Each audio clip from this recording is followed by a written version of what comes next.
Hi, folks. This is Don Meisner with the North Country Fishing Report.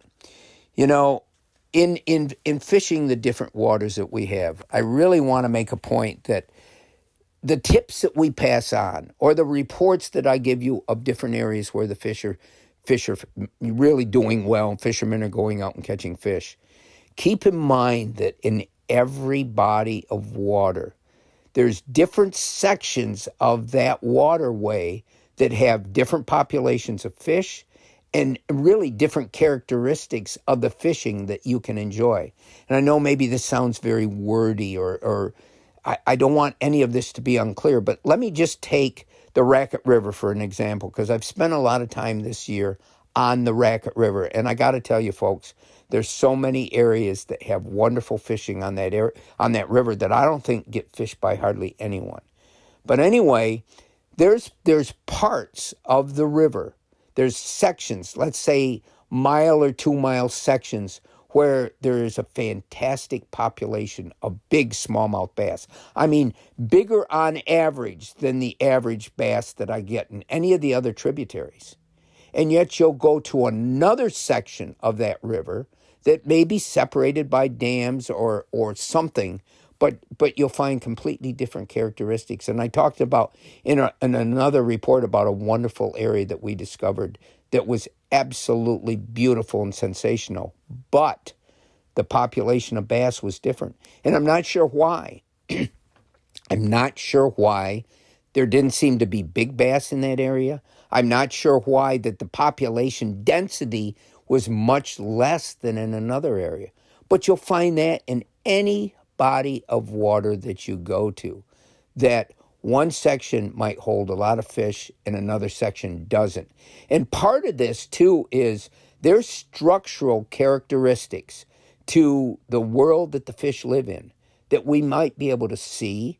We might be able to understand that structure holds fish, but we might not understand fully what makes one type of structure so attractive to them.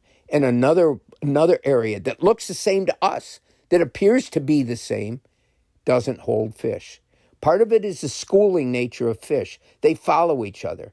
And I've always said this, where you find one, you're always going to find another. And a lot of times there'll be vast sections where you won't catch a fish. And that goes back to that old theory that 90% of the water doesn't hold fish. 90% of the fish in an area will be in 10% of the water. Well, there's a lot of reasons for that. I think the biggest thing for us is to be aware of that and to keep trying to find those areas where the fish will group up. I can remember a time recently this summer, and I did talk about it, but I went to an area of the Grass River that I hadn't fished in years, and it's very accessible, and I walked for a long ways up, and I only caught 3 or 4 fish, and I'm thinking, part of it was there was a lot of slime on the bottom, but I'm thinking, boy, this isn't an area that I really want to come back to. I'm not catching hardly anything, and yet it has perfect conditions. There's changes in current, there's changes in depth.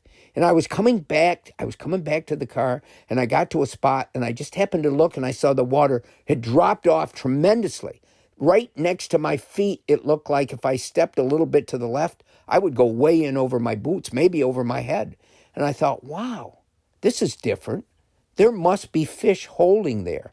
And lo and behold, I put my little artificial crayfish in there, and I felt that heavy tunk of a good fish strike.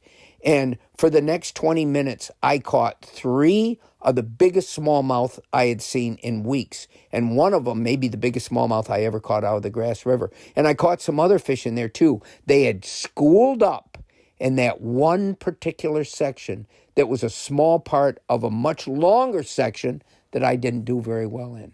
So what it does, it reinforces that whole thing that I'm trying to tell you, that I may come on here and I may say, wow, the Grass River has just phenomenal fishing.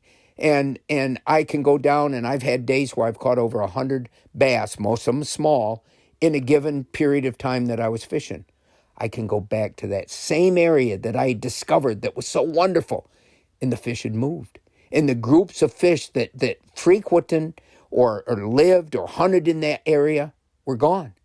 They'd chosen another part of the river now to school together, to live together, to eat together, and now it was up to me to find them.